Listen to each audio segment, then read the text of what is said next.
we really don't know how long till our project ends up like, you know, annoying someone and whatnot. And then we might have to relocate like how we conduct our projects. But this is uh, this is Sonder out here trying to, process the reality of the situation. And it's not that hard, but like it's just it raises like important subjects, better infrastructure and stuff like that. Warning: you are near a colonial pipeline. A company representative must be present in order to blah blah blah. Okay, cool. Excavate. I'm not here to excavate. I'm here to document. This has nothing to say about documenting. So this is a neighborhood documentation. And if you're against history, then I'm sorry. You're not very cash money. You're not a jolly old fellow.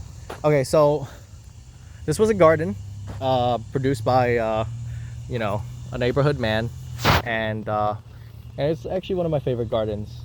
It's one of my like little like hidden gem. Like, how like people say, oh, hidden gem this, hidden gem that. This is a real hidden gem, like hidden gem. And like, this is a man who basically like decided to produce a garden and actually feed for his family in a suburban hellscape. Okay. And for me, I'm a bit sad because like this was a very important environment for theory crafting, like innovation and stuff like that. At least for me, that's every time I would come here, I would always think of like interesting ideas and stuff. And I would like kind of walk through.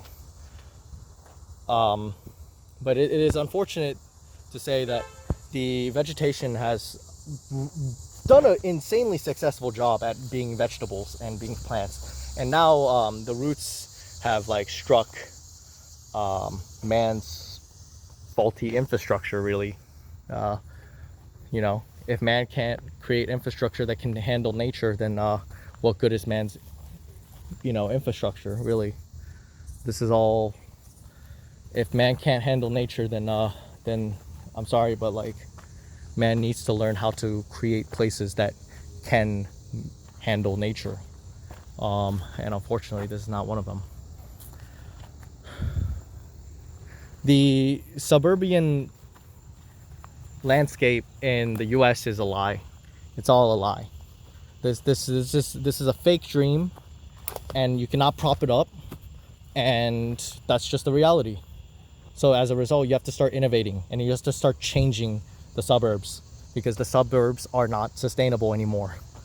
If someone can't fundamentally grow food to at the very least to offset the cost of his plate because of insane economic downturns and insane policy changes and insane institutional like shifts, then the suburbs are not a sustainable environment if someone does not have the freedom to be able to do that.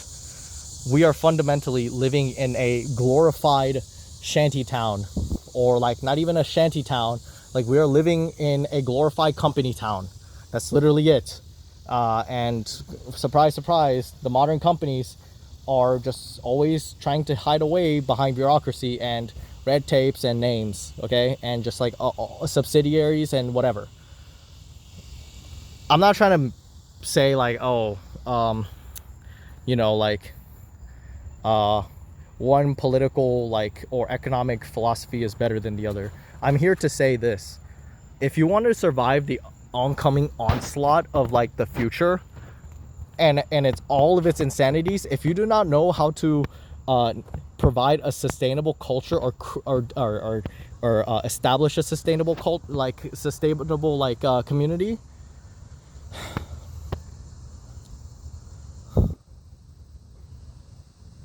then I'm sorry to say, but you're kind of screwed. You're kind of screwed. So my words will potentially be taken out of context, and that's fine. what's not fine is when suffering gets like when suffering is not practically like addressed in independent lives, like in individual lives, you know. So this was a very beautiful garden. For context, I'll give you like the history, but it was started off in roughly, give or take, I think roughly like 2000 and like 2016, I believe. When I first really like came into this neighborhood, I think this did sort of exist. Or at least when I moved houses. And I would occasionally come and visit here and there. I think my timing is a bit off. I don't think it was 2016. I think it was like, I do for sure remember it being there in 2018, you know. And it was just a small like plot earlier.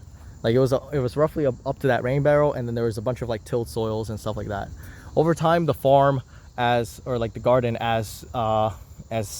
the neighbor decided to, you know, to basically acquire new seeds and stuff like that, like, you know, that's like that, you know, you can get from the markets or whatever. You know, he decided to produce like a bunch like of like you know, a bunch of crops to feed.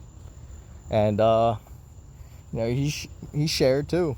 Like he shares a lot, and he shares way too much because he's that awesome. Like he's willing to provide a lot if someone bothered to ask. And so for me, like, I would visit this place all the time, and you know, I'll come here frequently, or semi-frequently. Unfortunately,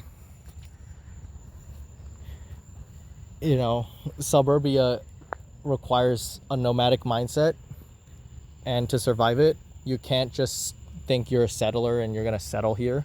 You have to have an attitude of a nomad, and you have to figure out like how to do cool things without disturbing Caesar's infrastructure. It's an esoteric way to say like the laws of the land and the government or whatever, but I don't know. I think the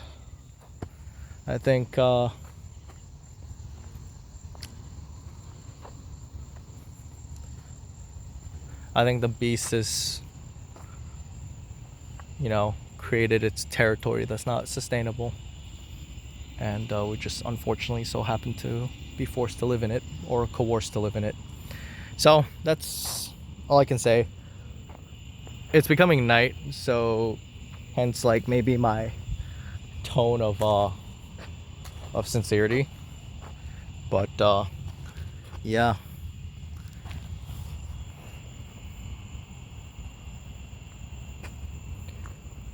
I don't like this color.